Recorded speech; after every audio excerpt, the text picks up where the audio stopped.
Assalamualaikum warahmatullahi wabarakatuh. Perkenalkan, nama saya Rati dengan NIM 2102085020046 dari kelas 03 PKK. Di sini saya akan memaparkan presentasi saya fenomena yang ada di lingkungan masyarakat yang berjudul gotong royong.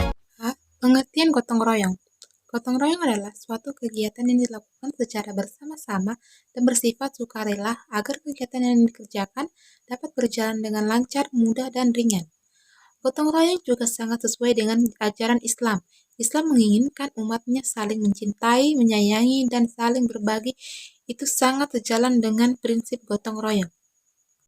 Contoh kegiatan yang dapat dilakukan secara bergotong royong antara lain pembangunan fasilitas umum dan membersihkan lingkungan sekitar.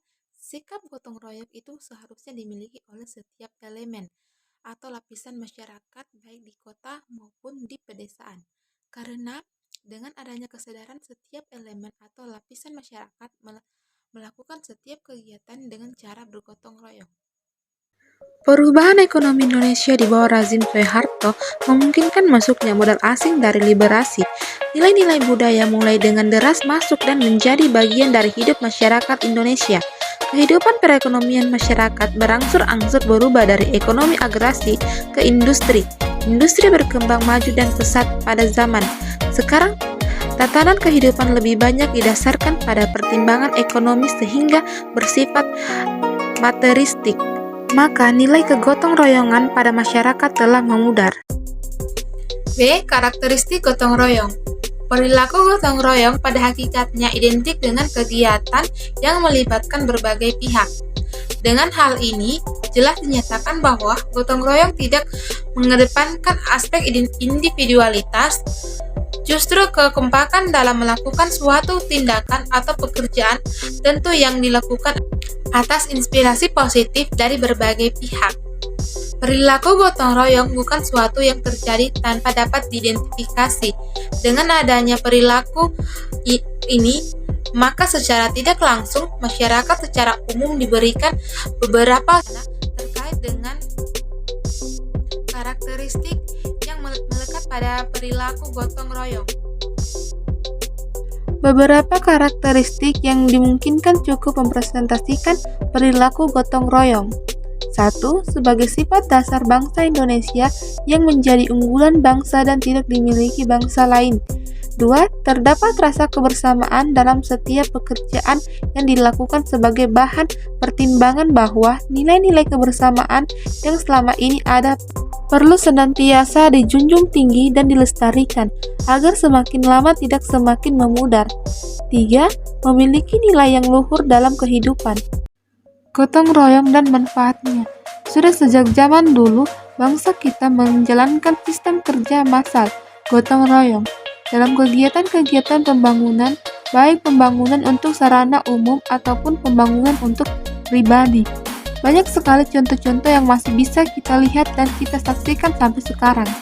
Gotong royong sebuah sistem kerja semut yang patut untuk kita pertahankan dan kita teruskan pada era sekarang ini.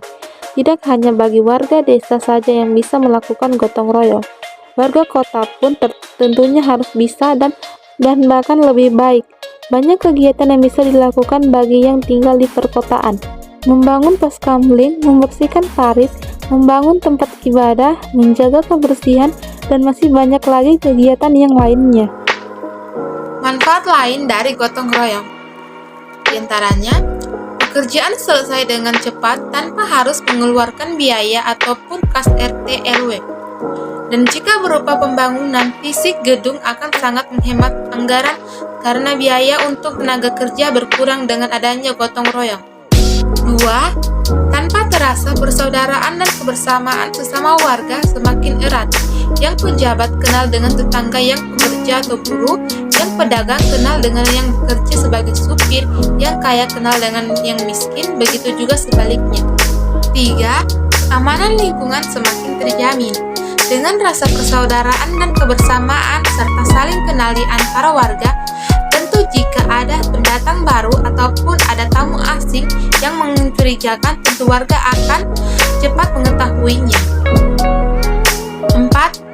Ketentraman dan kedamaian akan diperoleh jika antar sesama warga saling peduli dan saling membantu dengan sesama warga lainnya. 5. Gotong royong tidak mengenal perbedaan sehingga ketika dilaksanakan semua akan terasa sama. Azas kegotong royongan. 1. Bahwa manusia membutuhkan sesamanya dalam mencapai kesejahteraan baik jasmani maupun rohani. 2. Manusia berarti dalam kehidupannya apabila ia berada dalam kehidupan sesamanya. 3. Manusia sebagai makhluk berbudi luhur memiliki rasa saling mencintai, mengasihi, dan tenggang rasa terhadap sesamanya. 4. Dasar keimanan dan ketakwaan terhadap Tuhan Yang Maha Esa mengharuskan setiap manusia untuk bekerja sama, bergotong royong dalam mencapai kesejahteraan hidupnya, baik di dunia maupun di akhirat.